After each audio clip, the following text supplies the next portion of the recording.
سلام دوستان، حالتون چطوره؟ من امروز اومدم با یه مربای تابستونی، یه مربای خیلی خوشبو، خوشمزه، خوشرنگ و مقوی. بله، مربای شاتوت. همونطور که میدونید شاتوت سرشار از آنتی اکسیدان، میوه‌های رنگی آنتی اکسیدان خیلی بالایی دارن که برای محافظت از پوست، از مغز و از قلب عالی عمل میکنه. حتما این میوه‌های رنگی رو تو زندگی روزمرتون قرار بدید و ازش نهایت استفاده رو بکنید. میتونید هم به عنوان یک صبحونه دلچسب استفاده کنید از این مربا که خیلی خوش رنگ و خوشبو انصافاً، و همین که من خودم شخصاً به عنوان دیزاین کیک یا کاپ کیک یا لایه های میانی کیک هم از این مربا استفاده میکنم. اتفاقا خیلی طعم خاص و ویژه‌ای به کیک های من میده و همه همیشه عاشقشن و دوستش دارن. به نظرم شما هم این کار رو انجام بدین.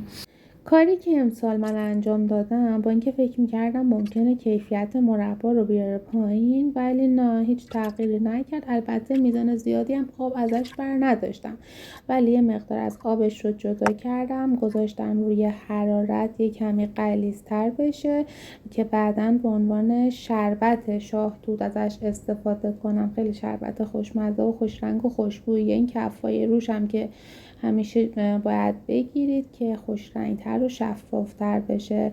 ما بقیه میوه ها و اون آبی هم که انداخته بود و توی قابلمه کردم، رو حرارت گذاشتم و برای خودش جوشید تا به اون غلظت مورد نظر من رسید و دیگه مربای من آماده شد. شما میتونید سلیقه یه مقدار هم وانیل بهش اضافه کنید. وانیل هم عطر خوبی داره، اما اون عطر واقعی خود میوه رو ازش میگیره.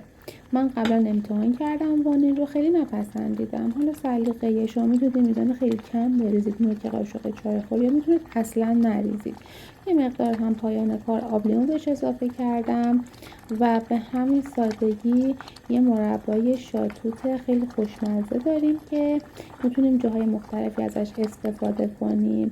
شما هم حتما توی کامنت ها هم بگین که آیا خودتون مربای خانگی درست میکنین؟ اگه درست میکنین کدومش رو بیشتر دوست دارین و چه جاهایی ازش استفاده میکنید؟ مرسی که همراه من بودین، خیلی دوستتون دارم و فعلا خدا نگهدار.